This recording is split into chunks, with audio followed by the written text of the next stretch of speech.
holidays are always tough for me when I have a girlfriend who's into slasher movies.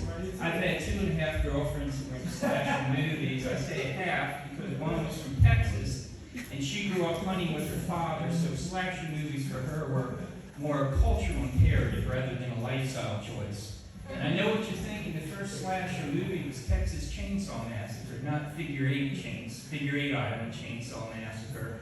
But she grew up hunting deer with her father with rifles, not chainsaws.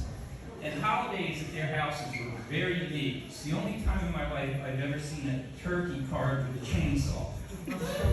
And they were so into Dexter that they would call the dining room the kill room.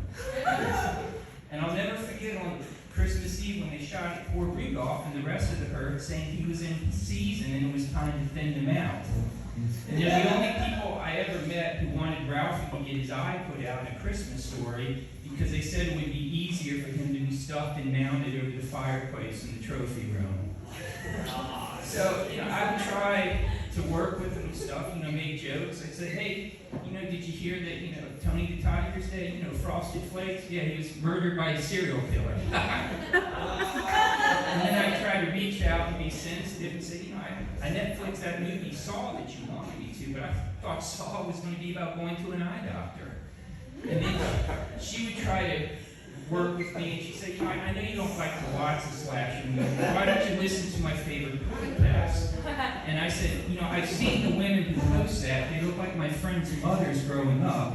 And I wasn't one of those teenagers who jacked off fantasizing about his friends' mothers, and I don't want to puke now listening to him talk about unsolved murders.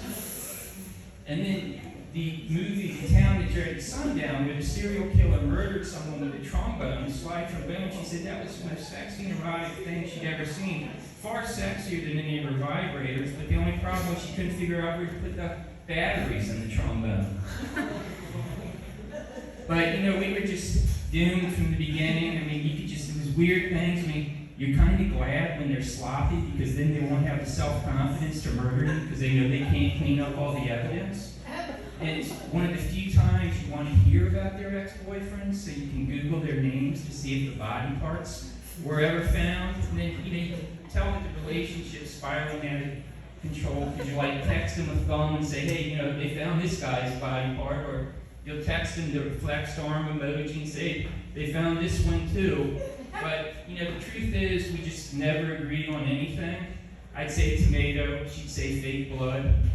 I'd say potato, she wanted to know who cut off Mr. Potato Head's arms and legs.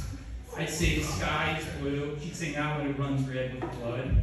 And I'd say the grass is green, and she'd say not when the bodies are buried. Thank you very much.